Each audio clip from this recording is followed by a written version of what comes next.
Entering the Mayo Experience. Mayo Experience. Mayo Experience. Mayo Experience. Experience.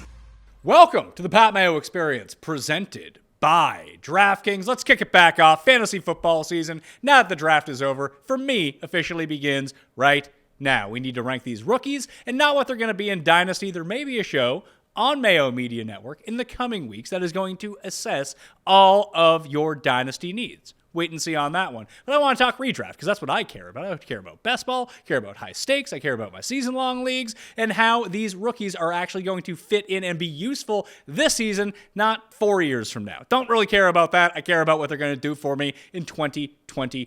So reminder to all of you out there to smash the like to the episode and sub to Mayo Media Network. You turn on those notifications and boom, you shall be good to go. We'll have more football on Thursday on the Pat Mayo Experience as we dig deeper into the overall draft grades for these teams, plus a whole lot more. But Jake Ciely from theathletic.com is on the line with me for the first time in months. He's been married, he's been on a honeymoon, he's having surgery, but you also rank some rookies, so that's fantastic news. Yeah, I did the rookies. I did redraft rankings. I did dynasty ranks. I did rookie only ranks. I got all of that out there. And yes, I did the tattoo version of because I cannot stand things on my fingers. So that is my ring for the official. Yes, I'm a married person just like you. That's true. I opted for the Kirk Cousins silicone ring, so I never have to take it off. I never... That would actually be worse. Like, Really? I can't, that tightness would just, it makes me squeamish just even thinking about it. Yeah, but it's not tight. It's real spongy. Like, I don't know, you can just kind of squish it like that. Like, you can work out with it on, you can play golf with it on. It's not that big of a deal. And it is a constant reminder. We both just got back from Mexico. Like, I got a sweet ring tan now. Oh, nice. See, that I don't have to worry about that. I just have the tattoo in the place. Yeah, no, we did the official ring for the ceremony, and even that, like, the first couple days, I got panicky. Look how I got alien fingers, dude. Like, my knuckles are way too big for how skinny my fingers are. It just panics me out. So yes, I got the tattoo. All right, well, let's talk about football because that's what we're here to do. Yes. Bijan Robinson is going to be the number one rookie that goes off draft boards in redraft leagues in best ball, going to the Falcons. They have a super team of skill guys. I mean, do you think Ritter can get any of these guys the ball? I actually do. I'm higher than most on Desmond Ritter. I don't think this is. Let's make no qualms about it. It's going to be a run first team. This is Arthur Smith, and this is the drafting of Bijan Robinson, which means he's going to walk into 350 touches, if not more than that. And so I have no concerns about the fact of the run game. People are like, well, what if they're down? Like, Bijan Robinson's not coming off the field. Like, Tyler Algier, sorry, your time's done. You're a pure backup now. And Cordell Patterson might just get pushed primarily to passing game work. But I'm not worried about Bijan for touches or for the offense or whatever it is. And I think the offense can be sustained under Ritter. You saw the last two games look pretty good. I think Ritter is not going to be anything more than a middle QB2 for fantasy or real life terms. Like, that's just where he is. But he's consistent. He's a game manager, if people want to throw that term out there. He was, like I said, consistent through this time in Cincinnati. I thought he got a little bit undervalued by people, and people are like, oh, they need a new quarterback. They should take one. I think he can be fine. I think he'll be fine for the offense. It's not going to be top 10 offense, but I think he can manage enough. So I'm going back and looking at the final few games of the year that Ritter was under center. And it wasn't like the Mariota offense from earlier in the year where he was throwing the ball like 9 times a game, which was actually proving to be pretty effective for like the first 8 weeks of the season or so. But there still just wasn't a lot of check down to any of the running backs, regardless of who it was, because there was always the fascination with like, well, Cordell Patterson's such a good receiver. Of course, he's going to carry the ball 6 to 10 times a game, but he's also going to pile up like 5-6 catches because that's what he does best. But now, he never threw to anyone out of the backfield. So I don't know what the receiving ceiling is for Robinson in Atlanta. And I don't think that Algier is going to be completely worthless. I think that there's going to be enough in this backfield where, listen, in the final game of the year, Algier had 24 carries, Patterson had 5, Avery Williams had 4. Like, this is an offense that, like you said, wants to run the ball. Even if they're losing, they are going to run the ball regardless. They're not going to throw to their running back. So I could see a situation where Robinson has like 18 to 24 carries a game, but Algier still has like 8 to 12.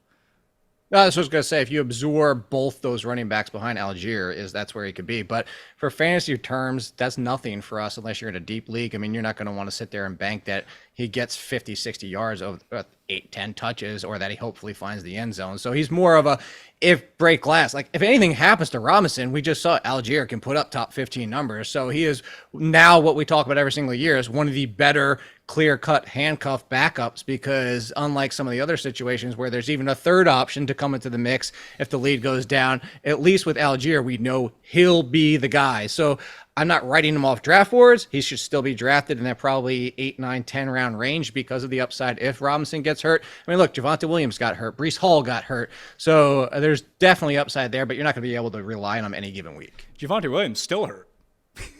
Yeah, that's still a question if he's going to be ready for week 1. So same for Breece Hall, honestly. Yeah, I mean, I saw Breece doing some explosion drills on Instagram. He looks fine.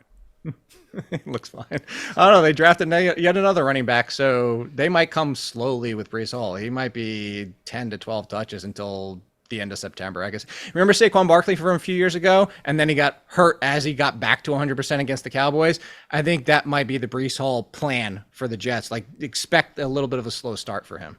Well, optimism is an all-time high for Robinson and what he can do for you in fantasy. I saw, I was milling around. I didn't do any ranking, so I was like, hey, where are other people ranking him? And I see him inside like top 5 of all running backs. That seems like a bit much, doesn't it? Because you hit on the key name here. Let's say Breece Hall is ready for week 1. In season long, are you drafting Robinson or Hall? I'm taking Robinson. Call me crazy. It just comes down to the volume. I know people are going to talk about the offenses, and there's data from how many times a running back in a bottom 10 offense finishes as a top 10 running back. It happens, though, and the volume is here. Like, if this was a different team, if Bijan Robinson was drafted to the Cowboys, no, that's actually the Cowboys would be the same situation because of that. I'm trying to think of a team like the Patriots, and they didn't have Ramondre Stevenson. We'd be like, okay, that's good, but we still know the Patriots are going to involve somebody else. Like, Ramondre Stevenson is not a top 5 running back because they didn't really address the running back situation outside of what they did last year. And we're all sitting here saying, yeah, Stevenson's great, but we know they're going to include somebody else. It's Arthur Smith and the Falcons. Like, it's going to be Bijan Robinson. They just did it with Algier, who wasn't the draft capital and not even close to the talent of Bijan Robinson. They took a top 10 pick as a skill position player, which we know has been devalued in the NFL. Bijan Robinson's going to get 350 touches. So even if it works out to a year, some like the other running backs where he only gets 4, 5, 6 touchdowns, he's still going to be top 10 at worst. So I have him inside my top 5. I would take him there. I know it's rookie optimism, the excitement, fresh legs, and all that type of stuff. But even if Breece Hall was 100%, Breece Hall has Knight, a drafted rookie in addition to him, and that backfield. Michael Carter's still there. He might actually get cut at this point, but it's just less opportunities for the other players on the team's like style. Like, I think the Cowboys was a better example of what I initially went with. If he got drafted to the Cowboys with no Tony Pollard, we'd be like, yeah, Bijan Robinson, I know the offense is better, but we know the volume is going to be there, and that's what I'm chasing. We know the volume. Okay, so Tony Pollard or Bijan Robinson?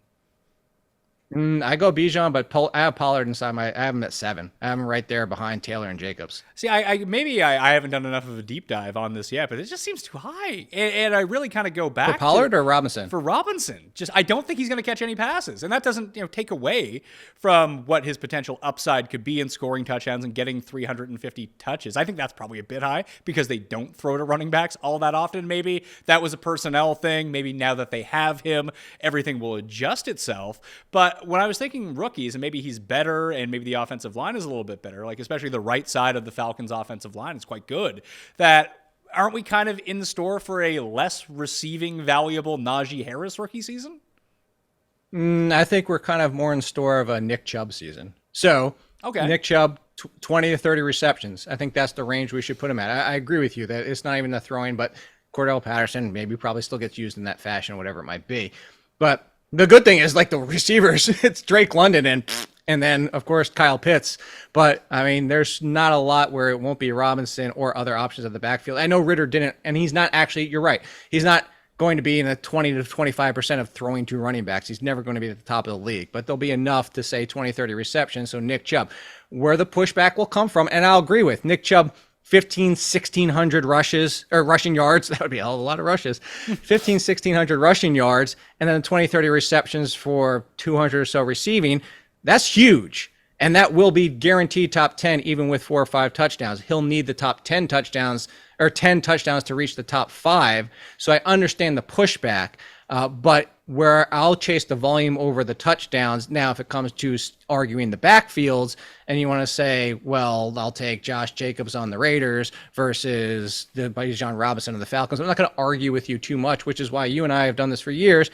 Let's talk tiers, and let's talk the fact that he deserves to be in a tier with Saquon Barkley and Derrick Henry if healthy and Austin Eckler's of the world. Like, he's in that same, maybe you want to say Austin Eckler's in another tier than him, but point being, he's in the conversation. If you don't want to take him there, I get it, but I think he deserves to be in that conversation. So off the top of my head, and again, I will leave this open to change over the course of the next 5 months or so before we actually do some drafts. But even in early drafts, we'll see how this shakes out.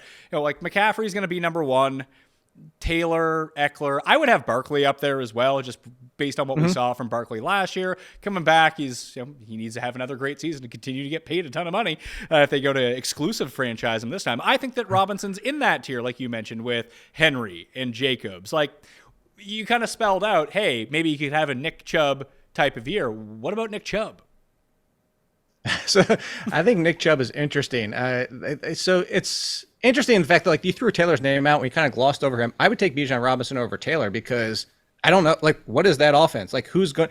Is it going to be Gardner Minshew? Yeah, it's got to be Minshew. You got to think that, unless they're like you have to think unless they're throwing away. I mean, unless maybe Richardson's awesome and he ends up. Remember, we all kind of laughed at Carolina when they started Cam Newton week 1. Then he threw 400 yards in the first game. It's like, oh shit, he's really good. Yeah. Maybe Richardson's going to be the same way. But the expectation, I would think, and I would start Richardson unless he's just completely not ready, because where the fuck are you going with Minshew? Exactly. And Richardson should be. And Richardson, as like the talent and everybody talking about leading up to the draft, we just saw what that means for the NFL terms and what happened to Levis. But with Richardson, the concern also comes is not just how efficient is the offense. Does he actually cause it to score less as a whole because of his passing concerns? It's also his rushing concern. The argument that Cam Newton's a great example. All the years we sat here and said, well, Cam Newton, if there is only one running back, which there should be with Taylor, but there's still the potential, the Josh Allen, potential lost rushing touchdowns because Richardson's going to run and he's going to take some of those away. So that's why I say Bijan Robinson versus Taylor is an interesting conversation. The Nick Chubb one, like, you could call me crazy. Like, you know what? You ask me the questions all the time, Pat, and you maybe tell me. I'll ask you the question. Am I too low on Nick Chubb? There's something in my mind where I'm like, I know what Nick Chubb just did. They let Kareem Hunt walk. They didn't really do much to the backfield. They have Jerome Ford carrying over from last year, but like, I'm just like, they want to use somebody else. We've sat here and said, why not Nick Chubb? Why not Nick Chubb? And they keep using somebody else. Maybe I'm too low at Nick Chubb and having him in the next tier down with Najee Harris and Ramondre Stevenson. See, I don't think so. I've been kind of the captain amongst the two of us. I'm the Captain Phillips of this, although he was the one who was taking over. So maybe you're the Captain Phillips of the Nick Chubb boat. But I've always been low on Nick Chubb. Like, not low in the sense like don't draft Nick Chubb, but I never wanted to take him in the first round because there's no receiving upside that goes along with it. When you look at the game-breaking running backs that you need to truly dominate in fantasy, like, there's a reason that McCaffrey, even with question marks the past 2 years, we sat here and didn't even have to argue about him being number 1 last year. I know some people had Taylor at number 1. Some people had Henry at number 1. It didn't really matter. We both looked at it like, well, Derrick Henry doesn't catch enough passes. And his reception total went way up last year. Coincidentally, Arthur Smith's not around anymore. All of a sudden, they started throwing to their running backs a little bit more. Maybe it's an Arthur Smith thing. But when you can kind of pencil in, same as Eckler, why we continuously had him inside the top 5, inside the top 3. Like, if you have the potential to catch 8 passes during a game, you don't even really need to be that good in order to score fantasy points. And that's the problem that I kind of see with Robinson, that I see with Nick Chubb. And why I see someone like Ramondre and Pollard at, they're going to be in that like next tier down. I would have them both in the next tier up. Yeah, New England probably brings in someone else to spell him, but they still love throwing to Ramondre. With Harris gone, he's probably their goal line back. If you can pencil him in for like 7 to 12 touchdowns, like, he has top 3 fantasy potential at running back. And Pollard, if he truly is the guy and he averages 18 touches a game, why isn't he top 5? And that's the thing is, does this offense come back to Dak Prescott passing a little bit more? And I know that was still involved Tony Pollard, but you've seen Dallas struggle a little bit the past 2 years, and they've been so run heavy that Tony Pollard deserves to be top 10. You know what? Maybe they don't have Zeke on the team anymore to run the ball up the middle for negative 1 yard every time. Just get rid of that. You're good to go. You don't want to celebrate when he goes 20 for 60 with a rushing touchdown and be like, ha ha ha, they won. The explosion of Pollard and the way that he's utilized in the passing game, I really like. And I mean, I'm always a slut for the passing game, other than the Chubbs of the world, that kind of thing. Like Jacobs last year increased his receiving total a bit. Like that was nice to see. I don't know if that continues, but it probably should underneath Josh McDaniels. Josh McDaniels, as long as he continues to play 75, 80% of the snaps. Well, yeah, that's the thing too. Is like, does he continue that? Do they get more out of Zamir White this year? I'm kind of looking now, and then the more we talk through this, like I initially had a tier where I stopped at Jacobs, but now I feel like Pollard, Henry, Chubb, Harris, Stevenson. Like maybe this tier is giant. Like I'm looking behind Christian McCaffrey, who feels now like the Cooper Kupp from 2 years ago, where he's just by himself. Like Christian McCaffrey, especially once he got settled in with San Francisco, was just on another playing field. I mean, he was averaging close to 20 points per game. And then you go to Eckler, Barkley, Taylor, Robinson, Jacobs, Pollard, Henry, Chubb, Harris, Stevenson, as you just mentioned. And I feel like, are we sitting here making an argument where any of them could be number 2 and any of them could be 11? I mean, 11 is probably a bit much, but... Well, that's how far we go. There's 9 running backs. Like, I guess so. Where do you break the tier here? I feel like Barkley and Eckler are kind of on a tier by themselves, based on what their upside is. Like, if you told me at the end of the year... So kind of like tight end. Yeah, like Austin Eckler is the number 1 fantasy running back. It's like, yeah, that tracks. I can see how he got there. Same as Barkley. I could see how he could get there. It would be hard for me to envision Nick Chubb as the number 1 overall running back. Like, you'd have to score like 20 touchdowns. Or Jonathan Taylor or Josh Jacobs. And then for what we were talking about here, it's hard to see Bijan Robinson get there. Exactly. So Taylor's a bit interesting, though, because you can kind of play it one way where you hit on it. And same as the thing that we had with Cam Newton, with Josh Allen. If you have a quarterback that's going to monopolize the goal line, which we don't know if that's going to be the case, that's just us projecting onto the situation. And it seems very logical if Richardson starts.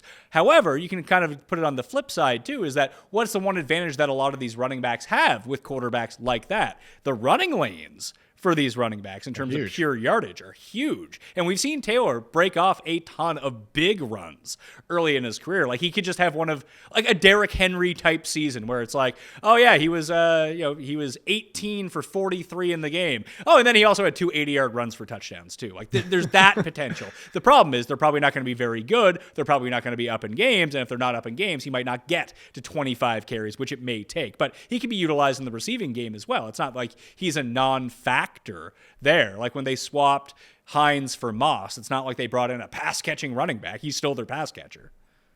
That's true. But then on the flip side, even to throw into all this, and we've already talked through it, but if it is Minshew, and then you worry about the Minshew offense being 1 week it could score 30, and next week it might score 7 because he threw 3 picks and turned the ball over 2 more times on the ground. Oh, for sure. I think that he's in a more confusing situation. And as long as Eckler comes back, which it looks like he's going to do, it's not like they've brought in someone to replace him. And we know that his efficiency is always going to trump whatever volume that he gets. More volume, the better, obviously, but he can do it in limited touches. That's why I don't really worry about Pollard. Outside of injury, we've just seen Pollard be so efficient that even if he gets more volume and he's less efficient, well, then he's just the guy that he was last year when Zeke was hurt, which was like a top 3 guy. Yeah, and I'm glad we're kind of talking through this because I'm going to rework my tiers. I had a little bit different tier going through this where it's split at Jacobs and Pollard, but I think talking through this with you, and this is including, I mean, I haven't really changed my opinion that much, but I think the fact that Eckler and Barkley, kind of like you just said, in a tier of your own, where all these other guys, there's ceilings to all that. Like I think of the Taylor, Jacobs, Pollard, Henry, like Henry could get back to number 1, but that would be shocking, I would say, given his health, what we finally saw last year. He started to get banged up. He actually started to be less efficient than the Henry we used to know. That offense, is it Tannehill, or how soon until they turn to Levis? And then, I don't see Najee Harris getting there. I don't even healthy. He was I think he was like RB7 or something like that after he seemed to turn the corner health-wise last year. And we talked through Nick Chubb. So, yeah, I think that now, like kind of talking through it with you, it would be McCaffrey and then Eckler and Barkley, and then Robinson is in that tier with all these names we're talking about. Yeah, the other two that we didn't mention, I guess, would be Ken Walker and Travis Etienne. But Have him in the next tier. But Jacksonville, much like we saw, or at least we've theorized with Atlanta and with Cleveland, some of these other running backs, for a guy who was hyped so much as a pass catcher coming out, they don't really throw their running backs. They didn't, which was a little bit surprising. And then, of course, you have the addition of Bigsby, which now concerned the fact of... They drafted Clayton Bigsby, did they? Yeah, Tank Bigsby. So there you go. That's a third-round draft capital on Tank Bigsby to give a compliment. We saw James Robinson at the beginning of last year, what that compliment was to ETN, where Robinson was having better weeks than ETN. I don't think he's coming in to be James Robinson. But as you mentioned, what do we also know about this team? Who's the head coach? Doug Peterson. We've said this for years. Not going to use a bell cow running back, which he kind of did with Miles Sanders' rookie season. But as other people, including Lauren Carpenter, who we know, friend of the show, I do a show with her as well, she brought up that it was actually one of the worst years for the Eagles. So I don't know if that's in Peterson's mind with the ETN situation, but ETN's also the previous regime, not Doug Peterson. Not saying he doesn't love him. He used him plenty last year, but you throw all those factors in here to say that's why I have ETN not in this group. If ETN found his way inside the top 10, wouldn't shock me at all. But I think you throw him in that group with what do we know about Ken Walker and what do we know about Pete Carroll? He loves to use multiple running backs and then he drafted one. He did. We'll see how that ends up turning out with how this shakes down because they also got a first-round rookie wide receiver as well. Great. No bigger winner in the draft than Geno Smith, I think. Is he the biggest? I'm trying to think if there's any bigger winner. There was all the talk. It's like, oh, this is a perfect situation. He's really only I know it's big money, but he's tied to this one-year deal. Like, they're a perfect spot for Levis or Richardson. Let them sit for a year. Let them learn underneath Geno. If Geno sucks, you move on. No, didn't draft anyone. Went and got him a receiver and another running back. That's really true. And I think that if you look at Smith and Jigba, you're thinking next year, Tyler Lockett has a lot. He has over, I think it's 20 something or 20 million next year to his contract. And it's more than cut in half if they let him go next year. So I think that's why you're looking at Smith and Jigba for 2024. How old for fantasy purposes. How old do you think Tyler Lockett is? Oh, he's 31. He's 30. He's exactly 30. Yeah. He's been around forever. Yeah. So he's been good every year. I think he has been the Brandon best. Cooks too. Well, yeah. Well, Brandon Cooks legit has been around forever, but he was but people always treated Brandon Cooks when he went to the Rams. It's like, oh man, this is going to be amazing. Even his first year with the Texans, this is going to be amazing. Goes to the Patriots, this is going to be amazing. Did he start with the Patriots? Who the hell did he start with? The Saints. Brandon Cooks, Rams. Yeah. He went to the Rams. It was Saints, Patriots, Rams, Texans, right? I think that's the order. I think that's the right order. Anyway, he was always given. I'm gonna look it up now. He was always given value as a wide. There'd be the chatter about him being a fringe wide receiver one based on what he could do, and he put up those consecutive 1,000-yard seasons. Lockett is just perpetually a 12th round pick in fantasy and just delivers every year. I forgot about the Saints years. How did I space on that? Yeah, Saints, Patriots, Rams. But Cooks is just Cooks, who ends up on all those teams, which is why he got disrespected. But yeah, I think Tyler Lockett for this year is going to, I think he's going to be a value again because people are going to be like, oh, they drafted Smith and Jigba, which let's talk about the rookie situation. Interesting enough, I'm gonna plug something for you, Pat. I have an article coming out The Athletic. I look back at the history of first round drafted wide receivers and how good they are for fantasy because people make assumptions both ways. And Dotson is one of the ones I even called to last year. Hey, they spent a first rounder. And I was like, he's buried. And I'm not saying go out and draft crazy like Smith and Jigba, but look at Dotson last year, top 50. He is draft relevant. And I would say Smith and Jigba is going to be frustrating, but if anything were to happen to Metcalf or Lockett, there's the ceiling there. Geno Smith is a huge winner. Although, you can say Kyle Trask is a huge winner for the Buccaneers. But looking at that situation, I think the more interesting play is what we started with this whole conversation is they draft Charbonnet, and now split backfield. We're back to the 55-45. Ken Walker, not great in the passing game. We saw this rookie. He did get some passing game work, but also to kind of hijack this conversation for you. But Ken Walker, we talked about it on your ranking show, talked about my ranking show with Meanie. We went through this a lot. Ken Walker wasn't very efficient on a metric standpoint, especially after the touch. And so I'm not saying Ken Walker's losing the job, I'm just saying he's going to lose that bell cow work where now there's a significant concern. Like Ken Walker with ETN in this tier 4 that he now is with, I have Dalvin Cook and Joe Mixon seems to be sticking around with the Bengals and Miles Sanders with Carolina. Like, if you told me Ken Walker finishes as the next tier down, it wouldn't surprise me. I think he's firmly in that mix. The Aaron Jones, J.K. Dobbins, like we really don't know what's going on. But like, what about Dameon Pierce? I know they have Devin Singletary now, but like Pierce was so good through 12 games, and he kind of hit a rookie wall. That was the end of him. Yeah, he hit the rookie wall. Wasn't a high draft capital, even though we liked Dameon Pierce, because the opportunity, similar to Tyler Algier, it was mostly about, hey, look, you have the opportunity for all those touches in the backfield. I think the Devin Singletary thing worries me a lot. Not that I think Singletary is going to take the lead, but I have Dameon Pierce down with the split backfield types of Swift and Brian Robinson, which isn't that far, but those are fringe RB2s for me. Aaron Jones is in the tier above him with Isaiah Pacheco, Jahmyr Gibbs, the other rookie, Rachaad White, big winner. And although, what's that offense going to be like? And then the resurgence of this is the Cam Akers, also a big winner. They didn't do anything. They drafted Zach Evans super late. Hey, Cam Akers proved his worth the final 3 weeks of the season last year. He was great. I don't know. I'm never going to live that down. Well, it's no worse than C.J. Anderson at number 1. That's probably still the worst. Hey, it happens. When you have to make predictions, they don't all go swimmingly. Well, so let's talk about Gibbs for a second.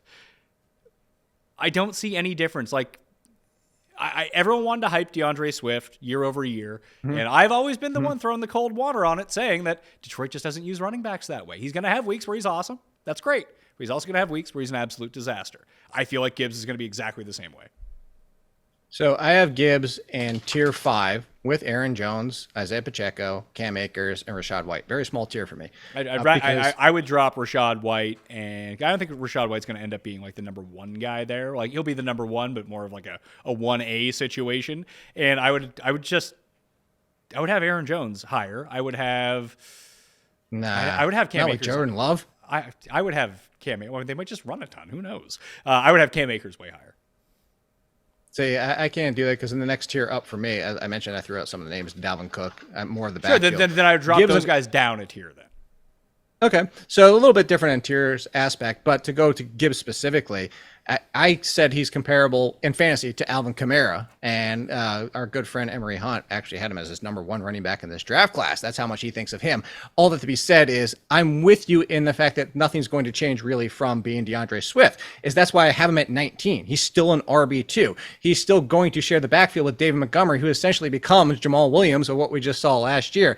Sure, when Swift was healthy and not on the injury report heading into the week, he put up RB1 numbers. I think 3 out of the 4 games of those were the only games. I think he only had 4 games where he wasn't on the injury report. That being said, is the usage was still there. He had to be very efficient on those touches, and Gibbs can do that. But the threat of David Montgomery is still going to pull enough away from him. And honestly, the reason I have him here is because Aaron Jones, Rachaad White, you just mentioned it, like I could see the other person in that backfield. Like if A.J. Dillon, I know he didn't do a ton last year, but if A.J. Dillon finally turned the corner and became the lead behind the Jordan Love offense or whatever, it wouldn't shock me. I'm not betting on it. If David Montgomery finished higher than Jahmyr Gibbs, wouldn't shock me, not betting on it. And that's why I have these guys in this group. If Isaiah Pacheco doesn't end up being the best running back for the Chiefs this year because it's the Chiefs, wouldn't shock me. Sure. Swift goes to Philly for a 4th-round pick to join Rashad Penny. I mean, if both those guys are healthy, I'd rather have Rashad Penny. I think he fits in much better with what Philadelphia does. I would 100% agree with you, but I did not rank them as such because I'm not betting on Rashad Penny for 16 games, even 17. But we're going to bet on DeAndre Swift. We're going to bet on DeAndre Swift for 16 games, 17 games. No, I mean, he played most of them. What did he have, 14, 15 last year? It's just he wasn't healthy. He wasn't 100% for most of them. Yeah, he had like crutches on the field. He was like when the bulldozer had to go back in King of the Hill to get back his touchdown record because they let the guy on crutches score a touchdown. That was DeAndre Swift for 90% of the games that he played. Sure, that's fair. But like I said, four healthy games. How many games was Swift last year? I'm gonna look. I'm curious. I think 13, 14 sounds about right because he had that stretch towards 14. He had that stretch where he like missed a month, and every week he was like, "Oh, he's coming back." It's like, "Oh no, he's not coming back." And then he just didn't come back for a while, and they were like, "Hey, you know what our better play is? Give it to Jamal Williams on the 1 yard line every time, and he'll score." DeAndre Swift was still RB22 last year, even only 14 games. Like in insane. total points? Yeah, points per game, because he had 11.8 points per game. That puts him at RB22. He was 22 overall and in points per game. Really? He was 22? Man. Really? Yes. Yep. Tied with Zeke at 11.8. Well, that I right could... behind Dameon Pierce and Leonard Fournette. Okay, that tracks. I guess there just weren't a lot of running backs that were in like full-time situations. Obviously, he was not at the same time, but just in terms of total points, I'm surprised he was that high. I'm surprised too. I'm legitimately surprised. I thought he would be higher in points per game than he was in total points in the ranking. That actually surprised me. But that's, that goes back to the conversation we're having right now of DeAndre Swift, of Jahmyr Gibbs, of Ken Walker, of Travis Etienne. How many running backs really have the backfield to themselves nowadays? The NFL is just different. It's true, and we saw a lot of these third round, fourth round, fifth round, sixth round, seventh round rookie running backs make an impact because of injuries at different points during the season. So it does seem like Robinson, Gibbs, they're going to be fantasy relevant. They're going to be drafted in everyone's leagues. Carbonet on Seattle probably as well, because the expectation would be that if Walker did go down, that he would just jump up into that role, and all of a sudden he has fantasy value. Other than those three, where do you go that you can see these rookie running backs actually being drafted? Like, who's the dude who went to Miami? Devon Chain. It's Chain. He's part of the Chain gang out there now. So he's off the chain. Like, what are they? They're bringing back they're bringing back Colonel Mostert and Jeff Wilson. Like, he could be the running back there in week 5. Well, see, that's why I think a chain is more interesting for let somebody else draft and potentially poach in a trade, or even just kind of hopefully that he falls. I have a feeling he's going to be overdrafted, because I do think Mostert and Wilson are going to be in the mix. Ahmed and Myles Gaskin feel like they won't be on the roster, as they just rinse and repeat from last year, but it feels like they'll be the ones gone. But if something happened to one of them and it split down to 2, that's the upside we're hoping for. Eventually he takes the lead, but I think it's going to be a mess. Oh, what are we dealing with here? Again, the same thing we said last year. It's an offense from the 49ers situation. They love speed, and they love multiple running backs, and they love everybody. This is the biggest part. You've said this a lot too. They love their running backs to have roles. If Chain is only in the passing game and the speed option and limited to 12 touches per game, it's going to limit his ceiling. I don't think anybody in this backfield is ever going to near 20 touches a game. That's just not who McDaniel and this offense is. I would tend to agree with you that unless there was just a wave of injuries coming through, that we're not going to see a ton of value that ends up coming through it. So who else from the later round rookies that you like? There's 3 more that are interesting, so in different ways. So Kendre Miller for the Saints is interesting. It's weird because we don't know what's going on with Alvin Kamara. But the reason I say it's weird more than interesting is because they signed Jamal Williams.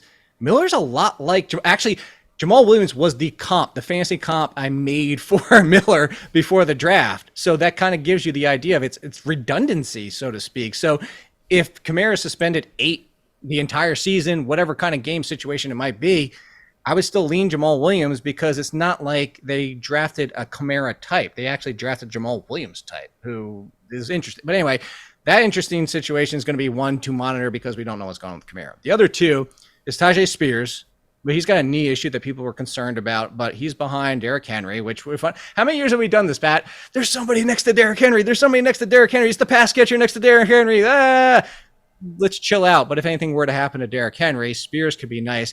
And then the last one is Chase Brown with the Bengals, because they said Joe Mixon's going to stay, probably a pay cut, but that's a late round rookie. Is it going to be Chris Evans? Is it going to be Brown?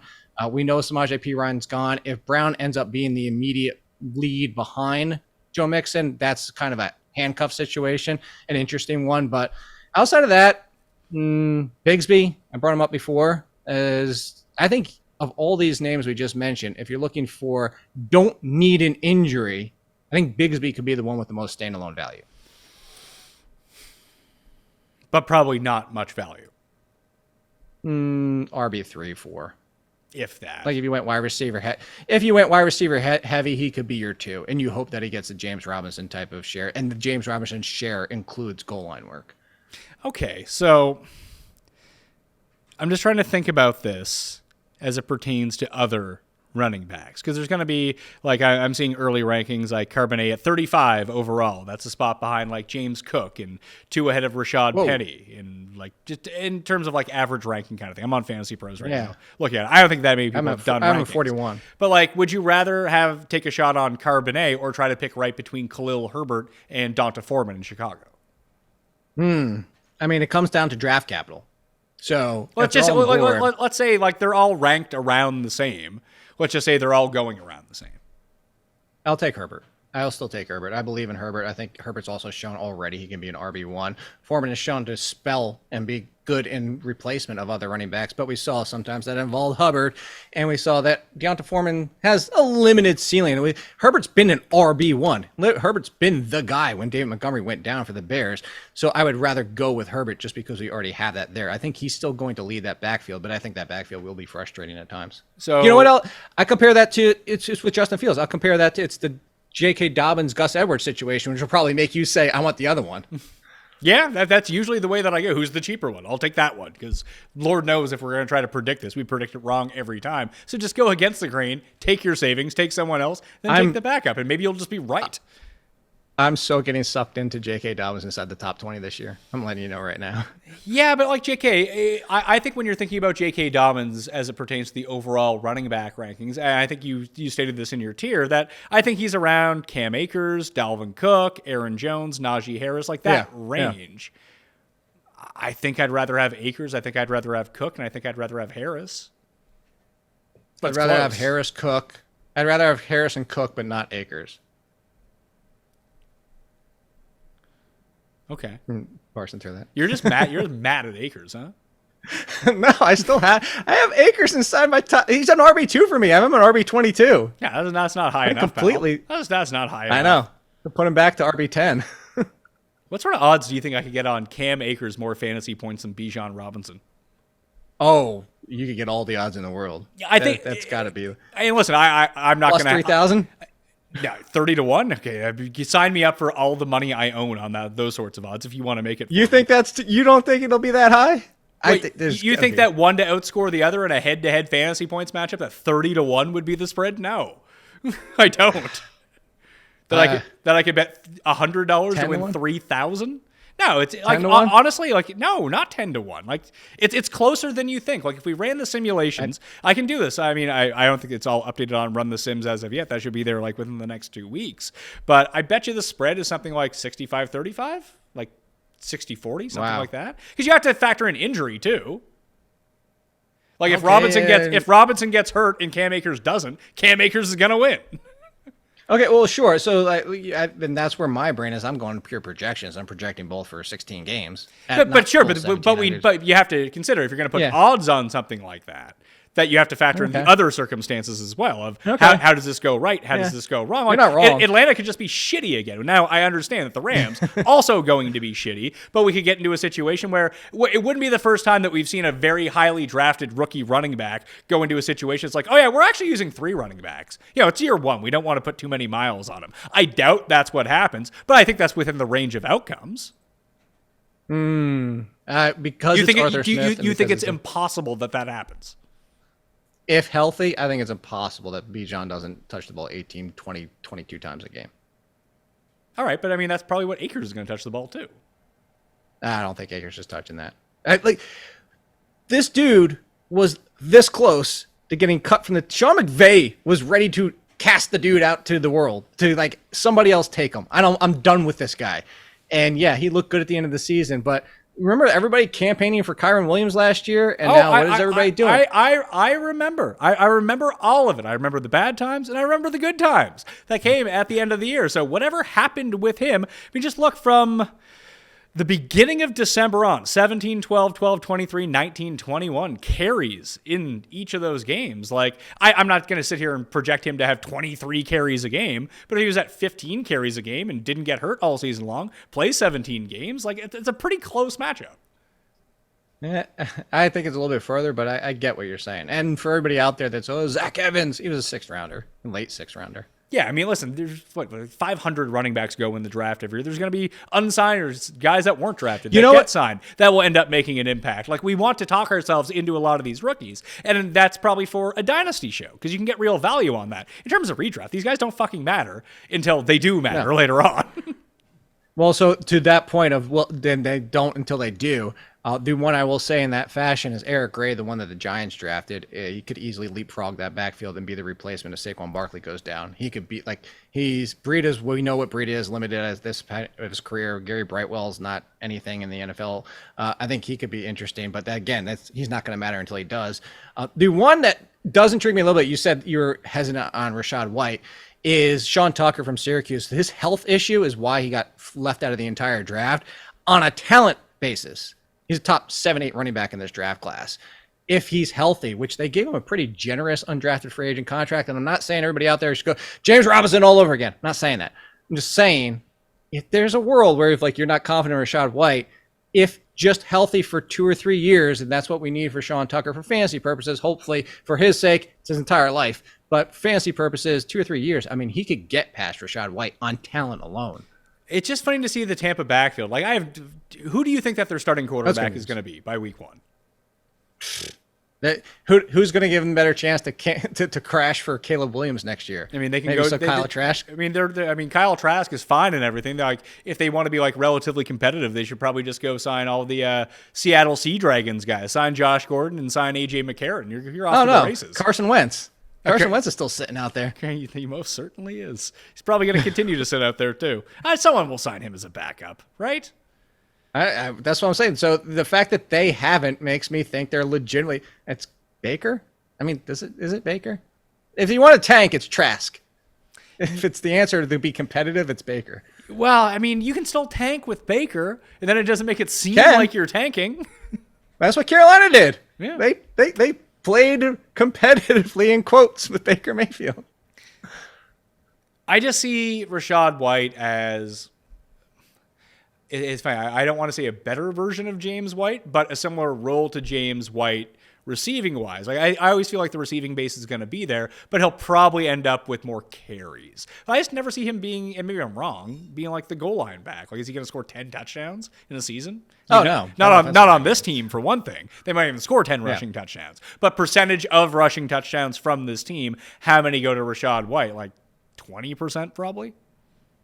Yeah, I would say optimistically 40% at most. Yeah, so I just don't feel like there's a whole lot of value there. Like, there could be value for him if he's $4,100 on DraftKings and you catch him in the week where he has 13 targets, then yeah, that's great.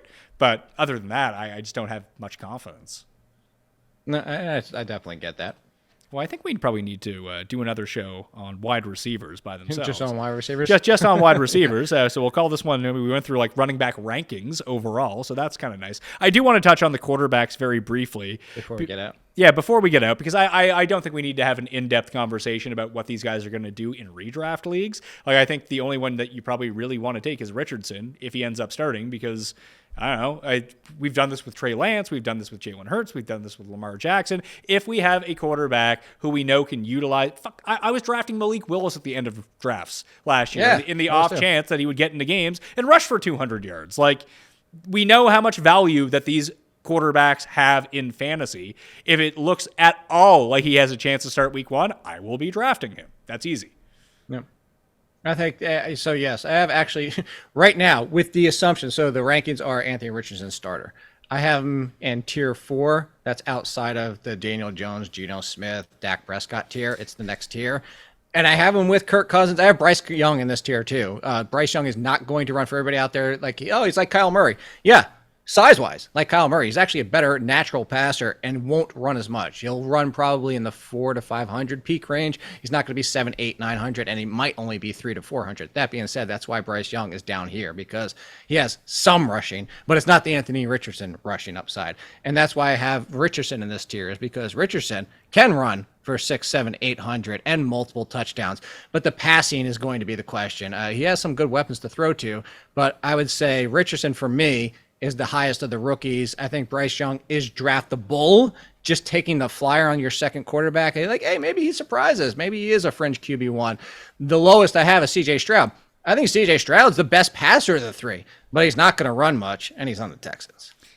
I like just looking at the overall, like, are we pretty convinced that 1, 2, 3 is going to be some combination of Hurts, Allen, and Mahomes? Yeah, I actually have them in a tier by themselves. Okay. And then my next tier is Lamar, Burrow, and Fields. Okay, so I think Fields is the perfect way to kind of spin this into Richardson.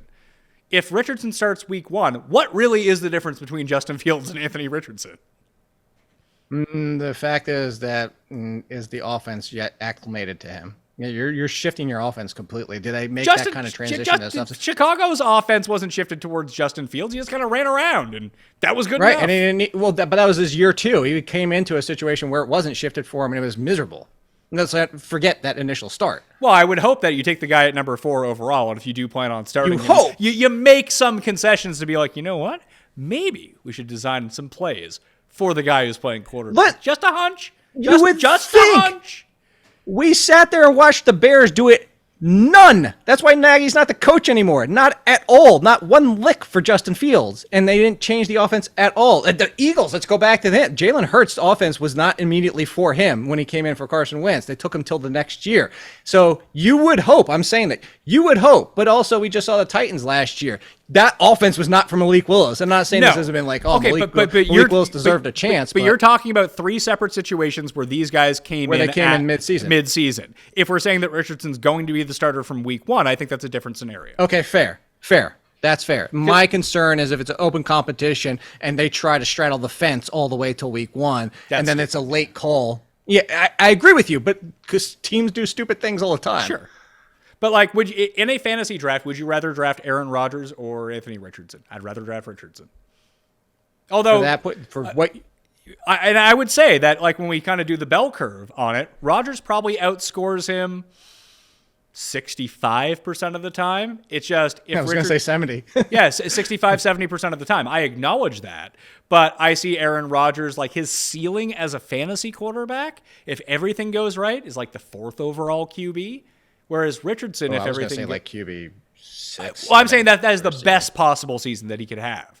Richardson, if Richardson has the best possible season he could have as a rookie, like, I mean, if he rushes for 12 touchdowns, then he could be QB1. He's not going to be, but the ceiling is higher on Richardson for what he brings to the table. If we're ranking Justin Fields at 4 overall, then Richardson might as well be 5. For your point, and so the reason I have him in that tier is because of all the risk that comes with it. So yes, if I'm sitting there on the draft board, we talk about this every year. I'm going to take these guys. You said it since day 1 I've known you.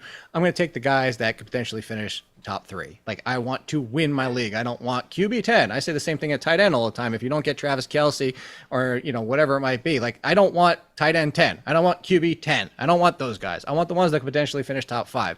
So I'm sitting there, and my decision is between Aaron Rodgers and Anthony Richardson. This is why we talk through ranks, which is so great to do with you every single year. I have Rodgers ahead of Richardson. If I'm on the board drafting, I'm drafting Richardson because I know I can replace him much easier than if I wasted a pick on Aaron Rodgers, giving those ceilings. And this is where I think that, this is why, again, why we talk it through, why my rankings always look a little bit different than anyone else's. Because in that scenario, and I agree with you, I would take Richardson over Rodgers, I would just have Richardson ranked higher. And that makes sense. Yeah. And that's so I actually But you win awards for rankings accuracy, and people just don't even want to look at it. Which is why I stopped. No, this is why I completely stopped last year for this reason. It's like because I don't want to play this game anymore because I had to sit there and explain paragraphs and paragraphs and questions of like, yes, this is why I sat on Pat's show. And I just heard you on Pat's show on Wednesday say you would start blank over blank, but you have blank ranked ahead of blank. It's like, yeah, because the rankings are going to projections, which is what happens 70-80% of the time. That's how these rankings work. It's like what happens the majority of the time, what gives you the best bet. If it's me personally, Jake, and I want to try to win, I'm going to go with some of these higher upside guys and break them down, which is why halfway through the season I said, screw this.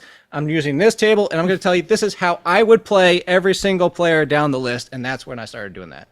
It's way more fun that way. You converted me, Pat. I know. It's more fun. I think that's what people want too. Like, make a stand. Like, listen, I can run projections as well and be like, hey, here are my projections. That's great. Go sub to runthesims.com right now. And by like 3 weeks from now, you can run all your projections. You can customize them yourself. You don't need us to make rankings for you. The reason that we do rankings and fight over is like, who are you going to play? I mean, if we just played all the projections, that wouldn't be very fun, would it?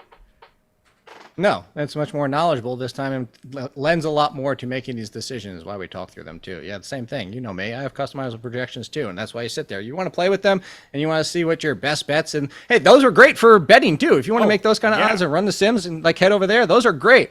But you know, if you're talking about scoring for fantasy and you want that ceiling, do you really want what we always used to say? Do you really want Frank Gore? Do you really want your running back just to score 6-7 points every single week? Kudos. No, that's not what you want. Well, I think that's where it comes down to with quarterback this year, too, and what we've seen historically. Like, we're going to be thrown a number and a stat that comes out about how good, how consistent Kirk Cousins has been at quarterback over the course of the past 5 years, which is true. But you never wanted him as your starting quarterback in fantasy. I still don't want him. Like Phillip Rivers all those years. He was consistent in fantasy. Like, he was top 10 guy. It's like, yeah, he's 10th. Great. I can stream together better than that, probably. You know what Kirk Cousins did last year? Averaged just about the same as Jared Goff on a points per game base. It was like 16 and 16, somewhere right around there. Yeah. Again, draft Anthony Richardson because you can find Kirk Cousins, Jared Goff, and Derek Carr on the waiver wire every single year. Hey, this is why people laughed at us when we had Jalen Hurts. I think I had Jalen Hurts at 5 or 4 last year. I legit. Do you remember? Do you remember? Too high. I should have. Was it? No. I should. This is one where the project. Do you remember we had this conversation? I had my projection spat him out as number 1, and I pushed him down to 3 because I'm like, I'd still take Josh Allen and Patrick Mahomes every single time. But I would again, too. This is why we. But yeah, that's me. But Hurts was the guy that won you leagues last year. He did. Won a lot of our viewers, and I still have people in our comments thanking both of us, including you, Pat, on some of those. No one's thanking me for any good picks. Trust me on that one. All right, that will do it on the Pat Mayo Experience, a foray back into fantasy football. We did running backs and quarterbacks today. Next time, Jake, receivers and tight ends. Tight ends seems kind of fun. Sounds good, except I'll be sitting here like this with a giant sling on my arm. Well, maybe you won't move so much. That's true. TheAthletic.com for all of Jake's work. At AllInKid on Twitter. You'll be seeing more of Jake on the Pat Mayo Experience over the course of the next 9 months after we took our little bit of a vacation away from football. But now I'm excited to get back in. Honestly, Jake, I know people do all this work before the draft. I don't care. I think it's just nice to get away from football for a minute. I think it was a nice break. I mean, hey, look, I went and got married and went on a honeymoon during it. Yeah. Who would have thought? You gave me too much free time. I'm going to get married finally. Yeah, that's all it took. It's just like, hey, why don't you go on vacation? Just a limit. You don't need to do football every single day in April 3rd, Jake. And then all of a sudden you're like, hey, I'm married now. This is great. Take some time off. We'll see if 2023 Jake is any different than the years you used to know. We'll see. All right, I'm Pat Mayo. Follow me at ThePME. RunTheSims.com right now is still in spring football mode. And let me tell you, Paul turned me on to this one because I wasn't paying attention. USFL is going on right now.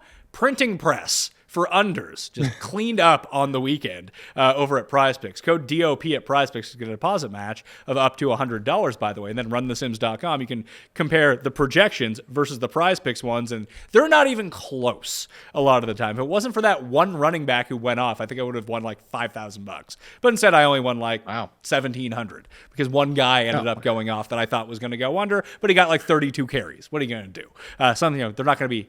It's not going to be 100% of the time, but they were giving us ones that were going to be like 89% winners, 87% winners when you ran the simulations 10,000 times. It's like, all right, let's go over and do that. Go to runthesims.com/Mayo, full DraftKings stuff over there if you want to play lineups for XFL and USFL, all the props that are over there as well, along with full projections. So if you're interested in that, I highly recommend you go check it out. Plus, the season-long fantasy projections for NFL will be free for you if you have a free account at Run the Sims. Those will be coming very, very soon, so I highly recommend that you go sign up. All right? I'm Pat Mayo. Thanks for watching.